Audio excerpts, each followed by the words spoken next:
My name is Tim Renner, and this is the final case study for EDL 854.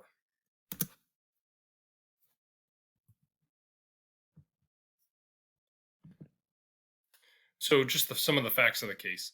It takes place at Briardale Elementary, which is one of 6 elementary schools in the district. There's about 500 to 800 kids in each building, led by Carl Santos, who's the building principal.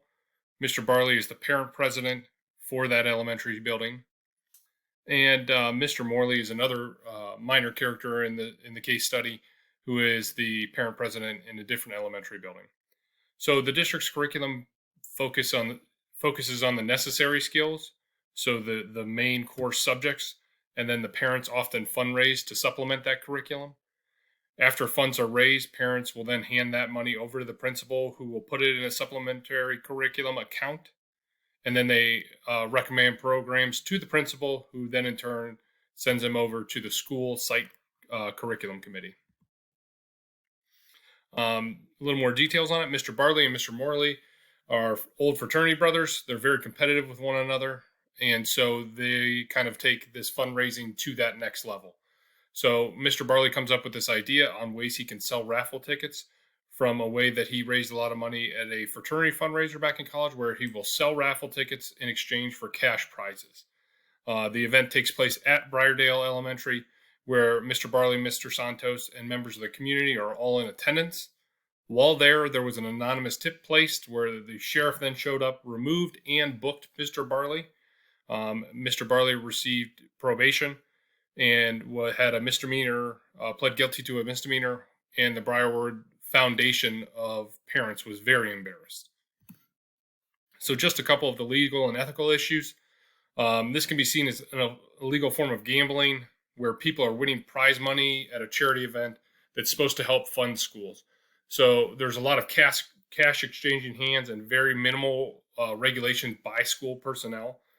And so that can lead to a lot of complications. Overall, it was a parent fundraiser with little school supervision, where gambling for large cash prizes was taking place on school grounds. So just to kind of sum it up, the main points, Mr. Santos is the building principal, who's also the district rep at the fundraiser. Mr. Barley, the elected president of the parent fundraising group for this elementary school, Briardale, which is one of 9, and educates 500 to 800 students, grades kindergarten through 5th grade. And that is for the fundraising is for the supplemental curriculum. So a couple main points that need to be addressed. Mr. Santos, as a building principal, he didn't monitor closely what type of fundraiser this was. He didn't monitor how they were going to do it, and even if it was okay to run. So this can lead into a lot of issues where the community and the superintendent could be upset with his lack of supervision. Mr. Barley obviously was in a competitive mode and was more worried about beating his old college buddy than making sure what is done right for the kids is done properly and legally. But ultimately, it's the kids who are going to lose out. So the fundraiser isn't going to be allowed to occur, and it's going to cost them these extension programs, which really a lot of students look forward to, the specials, the foreign languages, the different programs that are not your traditional core curriculum classes. So we have a couple of options. As a district, you could do option 1, where you continue to have minimal interaction. You leave it up to the parents make the decisions, and you have minimal impact on that. Option 2 is you could take it all over. As a district, you could take all the power away from the parents, take over all the fundraising responsibilities, and then just tell the parents, this is what we're offering, take it or leave it. You have a couple options that you could do in the middle. The first one is the district takes over all the fundraising, but asks for parent and student input when it comes to what to then do with that money. Option 4 is you still have the parents run the fundraisers, but you have much more district oversight. The district is in charge of the money. They handle all the money. They do the bookkeeping, and then they collaborate together on those curriculum decisions. Or your 5th option is it's 100% 50-50. Everybody's collaborating, where they compromise on all aspects. They are voting to see which choice they want to go with. So some pros and cons for each one. Again, the first two are really stark contrasts of each other, but it's either unilateral decision making, but then the district puts themselves in a bad position, or the district does everything they can to protect themselves, but they can really damage those community relationships.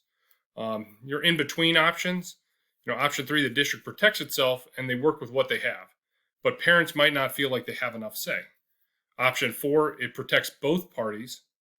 Everyone's involved, everyone contributes, but the key is you have to have a good working relationship between the parents and the schools. Your last option is definitely the most democratic. Everyone has a voice, the majority rules. The problem with that is it can become very political and also extremely time consuming if you're voting on every issue within decisions being made. I think option four is the best. It gives you a clear outline on how to fundraise. It puts the district as the responsible party for handling those funds. Those are the people that have been trained on how to handle the funds, so they should be handling the funds. The district and the district attorneys can ensure that everything is happening legally. Parents still have responsibility of running the event, so they still feel very involved, as well as when it comes to picking what the curriculum is, collaborating together and figuring out how to move this forward in a way that it's best for the kids. It can help build those community relationships, and ultimately it protects the district when it comes to financial and legal repercussions. So how I would implement this decision is I would start by creating that fundraiser building team. So it'll be made up of the parents, the building administrator, the building's financial employee, and then other teachers within the building. So I'd start off by educating everyone on here is the law. Here's what we can do. Here's what we can't do. Have the district attorney come in and tell them what's legal and illegal. After you've set up these guidelines, you can then decide, what do we want to do first? How do we want to do that? And come up with an idea. Then we're going to put one person in charge. We're going to put a parent in charge of organizing that event. After they've come up with the organization, we're going to take it to the board to get it approved by the board. We're then going to have the parents plan it. And then after they've planned what they're going to do at this event, they're going to bring it to the building administrator, who's also going to approve it. Again, with their knowledge, they should have an idea of what is allowed and not allowed within their building. On the night of the event, the parents are there to help make sure everything runs smoothly, but all funds, all tickets, all money, anything that is financially based runs through the principal and the financial employee of the district. By doing that, you eliminate the parents' opportunities to make errors within the handling of money. This also helps by having two people from the district. We can check each other to make sure at the end of the night, everything adds up, all the ticket sales, all the cash, all the credit card receipts. After we do that count, the principal can then deposit the money in the supplemental curriculum account, then bring the entire team back together at a curriculum meeting where the financial officer can report on how much we've made. Then we can start looking at what programs we want to fund. Going through the list saying we have X number of dollars so we can fund these programs. And then finally, after the team has come to a decision, the financial employee will then go out after having administrative approval and buying those curriculums. Just some additional thoughts I had when going through this case study. I'll just highlight a couple of them. Like this second question, should foundations be chaired by parents or school employees? I don't believe that it should. You're looking at an area where parents or school employees that are not district representatives or not principals having direct access to funds, which can lead to kind of put you in a bad position where you're not defensible in how the money is handled. Another one, this first question, whose responsibility is it to ensure the foundations and other organizations that raise funds to support local schools are held accountable to raise these funds? Ultimately, it rests within the district, the superintendent, the board, those high-level officials within the district. what would I do to prevent this from occurring again? I think you need to start by educating people on the policies. Once they know what the policies are, then having that strict oversight with that building principal and making sure that building principal is doing their job of oversight is key. The second question, how would you allocate funds based on student needs within the framework of local, state, and federal regulations?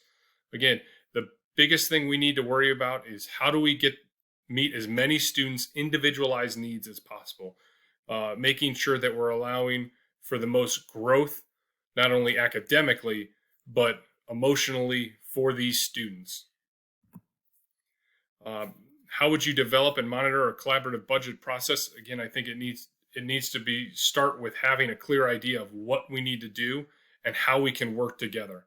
But in the end, we need to always be student focused. How can we do this that will help the most students possible? How can we get these funds and turn it into meeting our students' needs on various levels?